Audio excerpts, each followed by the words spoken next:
السلام علیکم ورحمۃ اللہ وبرکاتہ۔ مفتی صاحب کیا حال ہے؟ ٹھیک ہے مفتی صاحب، ایک سوال عرض تھا۔ سوال یہ ہے کہ ایک شخص پر زکوٰۃ فرض ہو گئی ہے، اب وہ زکوٰۃ کی مالیت زیادہ ہے، تو وہ بندہ کہتا ہے کہ آیا کہ میں وہ قسطوں کے ساتھ دے سکتا ہوں ہر مہینے 5,000 یا 2,000 یا 20,000، تو آیا کہ اس کی شریعت میں اجازت ہے؟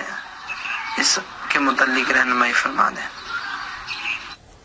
وعلیکم السلام ورحمۃ اللہ وبرکاتہ۔ جی بالکل، زکوٰۃ پہلے بھی دی جا سکتی ہے اور قسطوں میں بھی دی جا سکتی ہے، اور دودھ ہے یا کوئی اس طرح کی چیزیں اگر آپ کسی غریب کو مستحق کو دیتے ہیں تو وہ پیسے بھی آپ کاؤنٹ کر سکتے ہیں۔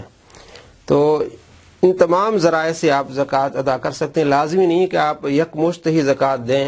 آپ کو معلوم ہے کہ سال پورا ہونے تک اتنی زکوٰۃ میں نے دینی ہے اور میں ابھی سے قسطوں سے زکوٰۃ دینا شروع کر دیتا ہوں، تو وہاں تک پہنچنے تک میرے لیے آسانی ہو جائے گی، تو بالکل جائز ہے۔ آپ جو غریب مسکین لوگ آتے ہیں ان کو جو ویسے آپ دیتے ہیں ان کو بھی آپ کاؤنٹ کر سکتے ہیں۔ 100-200 آپ جو دیتے ہیں وہ بھی کاؤنٹ کیے جا سکتے ہیں۔ نیت آپ کی دیتے وقت زکوٰۃ کی ہونی چاہیے۔ جو میں نے دودھ کی مثال دی، کچھ ایسے دوست ہیں جو دودھ کا کاروبار کرتے ہیں، دودھ دیتے ہیں، وہ بھی اگر ان پر زکوٰۃ فرض ہے، اگر 1 کلو کسی کو دودھ دیتے ہیں اور وہ مستحق ہے زکوٰۃ کا، تو وہ جو 1,500-2,000 روپے ایک مہینے کے بنتے ہیں تو وہ اس میں کاؤنٹ کر سکتے ہیں، شامل کر سکتے ہیں کہ میں نے ایک مہینے میں 2,000 زکوٰۃ نکالی ہے۔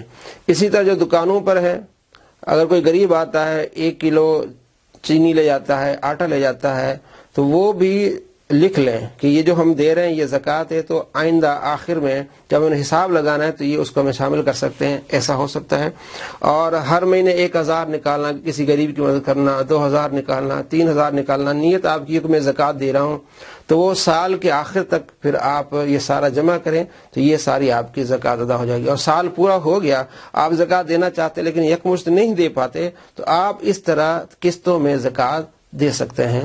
اللہ تبارک و تعالی آپ کو دونوں جہاں میں خوش نصیب فرمائے۔ السلام علیکم ورحمۃ اللہ وبرکاتہ۔